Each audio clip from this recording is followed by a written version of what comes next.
Hey guys, welcome to another World of Warcraft video, and this one is for the Horde side of things, and this is gonna be a bit of a deja vu because I am on my Warlock, and just a little bit of backstory here, but my Warlock is actually my first original alt that I ever made in the game. When I first started playing WoW in vanilla, I started with my druid that you guys know to be my main right now. Well, those that watch my streams and, watch many of my YouTube videos, it's generally the druid in them. So the druid was the main and only character I played throughout all of vanilla. Never made a single alt in vanilla. And then when BC came out, of course, Blood Elves came out with BC. And I like the Blood Elves. I think they look a lot like my Night Elf. So I created a Blood Elf Warlock. And that was my first ever alt. And for the most part, has been the only Horde character that gets focused on throughout the remaining expansions. I say for the most part because this expansion has been a little different. I have a warrior that's 120. This character here I think is like 113 or something. So it's been a little weird that I didn't bring the lock to 120 first. But yeah, so there's a little backstory, and then even more backstory to add to that, since I need to blab through this video anyway. This character in BC had the highest amount of achievement points at that point. Now, you're probably, if you know me, you're probably like, whoa, why? Because, like my druid has over 20,000, so you would think I would have started that all up on the druid. And a lot of it was done on the druid, don't get me wrong, but for those that maybe aren't aware, achievements didn't exist in vanilla. BC brought a lot of changes into the picture. There was flying and achievements and a bunch of stuff like that. So the reason it was the lock that gained it was because in BC, the lock was kind of the main character. I still had the druid and I played a lot on the druid, but in BC, I was pretty much a Horde player. A lot of my attention was over on Horde side with this lock. I was doing raiding over on Horde side. Yeah, it was a different time, guys. It was a different time. And that was really the only expansion I focused Horde. I still played the druid on the side, kind of like I do with the Horde characters now. I play them on the side when I feel caught up on the main. So I did do that, but because I mained basically my Blood Elf Warlock in BC, she got a head start on the achievements, and she was sitting at a lot of achievement points. For that expansion, anyway. So yeah, she was pretty high up there, and then it continued with the druid because when the following expansions came into the picture, I went back to the druid, and then it was always side playing with the warlock. So the warlock stayed geared and stuff, but it really was that next expansion, which I believe was Lich King, that I decided, hey, I'm gonna be an achievement person, and I'm gonna do everything on my druid, and that's what I still do. I kept up with that little promise to myself, and the druid is with the high amount of achievements, which is, I think, 22,000 now, something like that. But yeah, yeah, so that's a little backstory for you guys.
Now, for this quest here, if you don't see the hand in right away, just stick around. I kind of parked myself here, as you can see, and eventually the question mark just turned yellow. Like, I literally didn't even move, and it just turned yellow. So just give it a bit. It may take a little bit for the question mark to complete on you.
What do you need?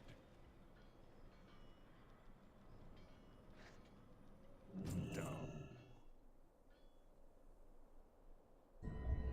Okay, so now since there's some people that maybe just triggered the Horde version of my videos, I will be saying exactly the same thing I said in the Alliance version of this, but there is 3 different ways you can get to Caverns of Time.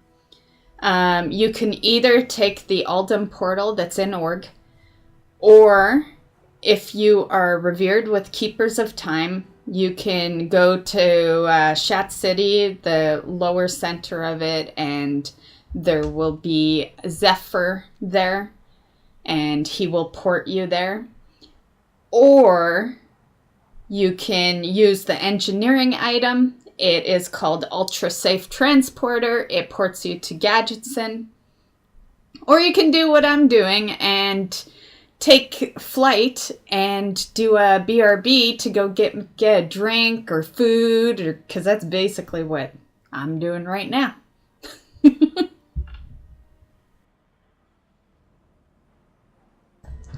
To be honest, I feel like with over on Alliance side, you would do all this porting to get to the Aldum portal, and then you'd port there, and then you'd fly out.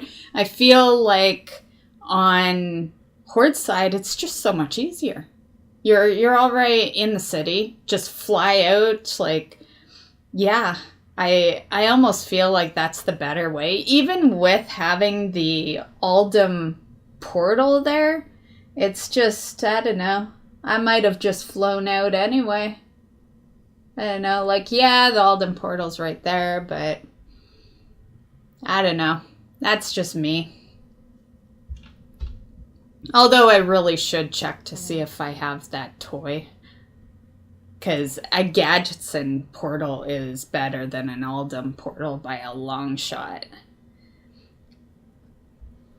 Or a Zephyr. I know I'm exalted with Keepers of Time, so I just never think of actually going to Shat City to take the portal, but maybe.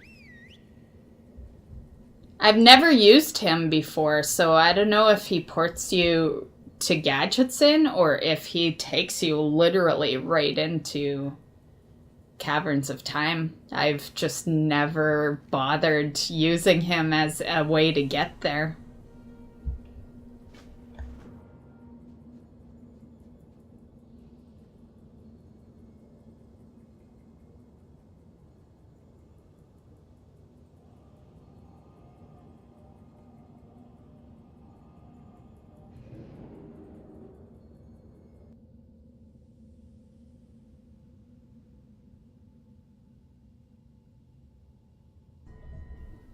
All this editing today is making me hungry. So I think I'll be getting some food soon.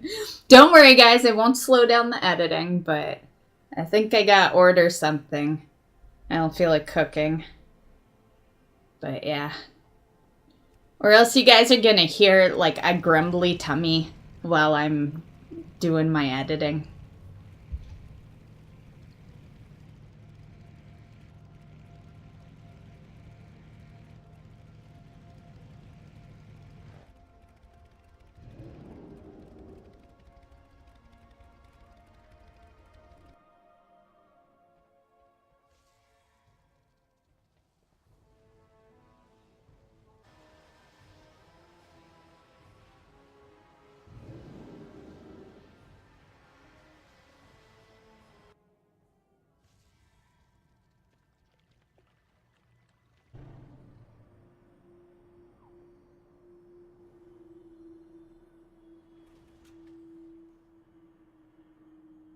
Talk to me. Okay, so that's it for this video. We're gonna grab the pet legs and I'll show you him. And yeah, so I hope you enjoyed, guys. And we will see you in the next video, which should be within the hour. And it's going to be the Northrend stuff. Have a good one, guys. Bye.